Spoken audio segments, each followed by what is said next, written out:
흰색 SUV 한 대가 빠른 속도로 달립니다. 곧이어 벽을 들이박았는데 뒷바퀴가 들릴 정도로 충격이 컸습니다. 이 사고로 특전사 출신 육군 원사인 운전자 허모 씨는 골절상을 입었고 조수석에 있던 배우자는 숨졌습니다. 단순 교통사고는 아니었습니다. 피해자에겐 목이 졸린 흔적과 함께 허 씨가 피해자를 가방에 실어 옮기고 사고 현장을 물색하듯 돌아다닌 사실도 확인됐습니다. 군 검찰은 허 씨가 피해자를 살해하고 교통사고로 위장한 뒤 사망보험금 4억 7천만 원을 받으려 했다는 혐의로 기소했습니다. 허 씨는 피해자가 스스로 목숨을 끊었고 차로 옮기던 중 사고가 난 것이라고 주장했습니다. 하지만 1심 법원은 변명과 모순되는 진술로 반성하는 모습을 보이지 않고 있다며 징역 35년형을 선고했습니다. 이어진 항소심 재판부 역시 살해하기 위해 일부러 사고를 낸 것이 맞다면서 항소를 기각했고 대법원도 형을 그대로 확정했습니다. 진실이 드러나게 된 것을 다행으로 생각하고 있지만 반성하고 있지 않는 피고인에 대해서는 매우 분노하고 있습니다. 27년 동안 군 생활을 한 허 씨는 지난해 12월 1심 선고 후 강제 전역 조치돼 민간인 신분으로 수감 생활을 이어가게 됐습니다.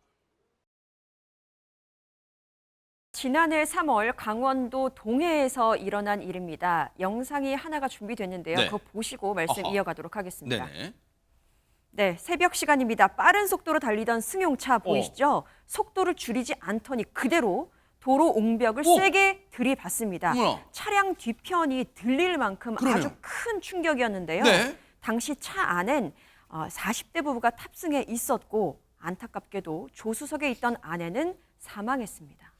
이 영상만 보면 사실 만약에 처음 보신 분들이라면 소종섭 평론가님, 네. 어머나 세상에 새벽 시간대니까 뭐 졸음운전하다가 갑자기 들이받았나 뭐 그런 생각하실 수 있는 그런 영상이잖아요. 이 영상만 놓고 보면. 그렇죠.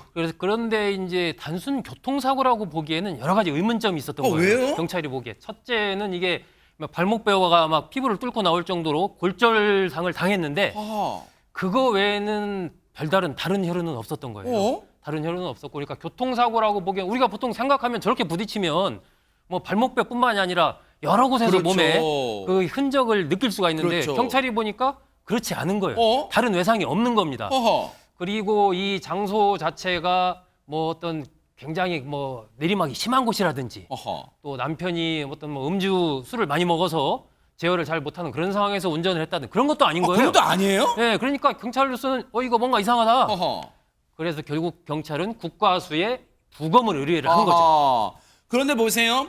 일단 외상적으로 봤을 때는 수상한 점이 있는데 혹시 손정희 변호사는 그거 말고도 이제 저 사고를 당했을 때 저 타고 있던 사람들의 신원을 파악했으니까 뭔가 이 두 사람의 관계에 대해서도 경찰이 들여다봤을 거 아닙니까? 네, 일부 타살 혐의가 보였기 때문에 본격적인 수사에 착수를 했고요. 이 어허. 두 사람은 이제 남편과 아내인데 범행 여러 시간 전에, 수시간 전에 어떤 일이 있었냐면 남편이 채무가 2억 9천에 이르렀던 겁니다. 근데 어허. 이 사실을 아내는 모르고 있었고요. 네. 당연히 말다툼이 시작됐겠죠. 어떻게 이렇게 거액의 채무를 아내한테 말도 하지 않고 지느냐로 이제 말다툼이 있었고 그랬겠죠. 결국은 그 과정에서 아내를 목 졸라 의식을 잃게 합니다. 세상에. 실제로 부검 결과에 이제 경부 압박, 질식 이런 이야기가 나오고 목에도 눌린 흔적이 있었다는 것이고요. 세상에.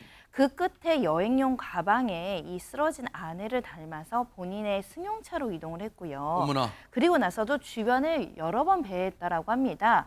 그리고 나서 이렇게 고의 사고로 옹벽에 들이받치는 사고를 야기했던 사안이고요. 야, 당시 파편이 막 지금 저 하수구에 빠져 있었네요. 네네, 말씀하시죠. 네. 더 끔찍한 것은 남편이 목을 조르고 아내가 의식을 잃었다고 했잖아요. 네. 그때 아내는 사망한 상황이 아니었습니다. 어머나. 의식을 잃었을 뿐 살아있는 상태였다고 하는데 네. 남편은 사망한 줄로 알고 그런 교통사고를 위장해야겠다라고 해서 저렇게 고의사고를 야기한 겁니다.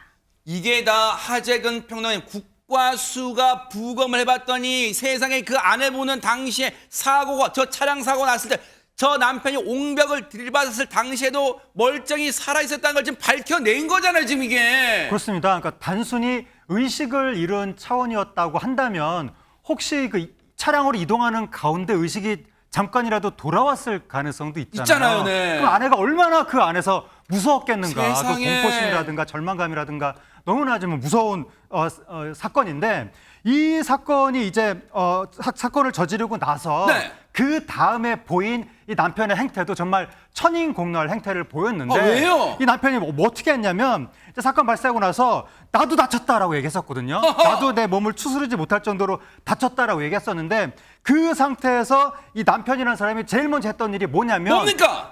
보험 업무 처리였습니다. 뭔데? 왜 보험을 처리해요? 보험사로 전화를 해가지고 네. 아내도 다쳤는데 보험 접수 됐느냐 이거를 문의했다는 거예요. 와. 뭐냐면은 나 다쳤으니까 내 치료비 명목으로 3,200만 원 달라.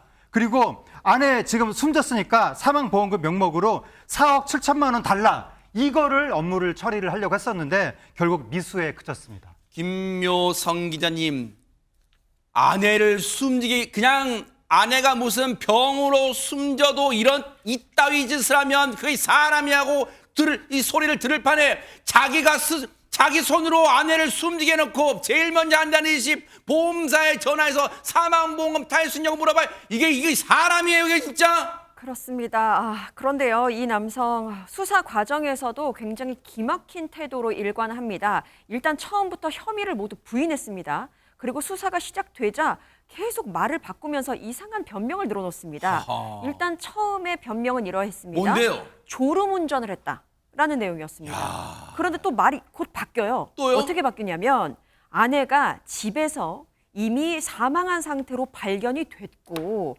그래서 아이들의 충격을 우려해서 아내 시신을 옮기다가 사고가 난 것이다라는 말도 안 되는 이야기를 늘어놓습니다.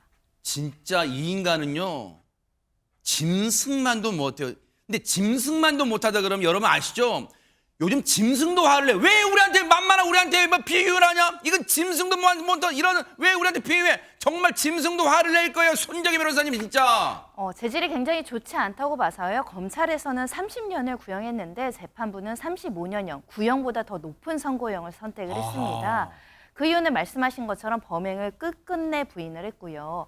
본인이 목졸라서 이렇게 의식을 잃은 상태임에도 불구하고 그 고의 사고로 인해서 사체가 손괴되는 끔찍한 결과까지 이야기를 했기 때문인데요. 범행의 중대성, 태도 등을 종합하면 장기간 사회에서 격리할 필요성이 있다. 35년형이 확정이 됐다는 소식이고 실제로 보험 사기 부분도 유죄가 인정이 됐습니다.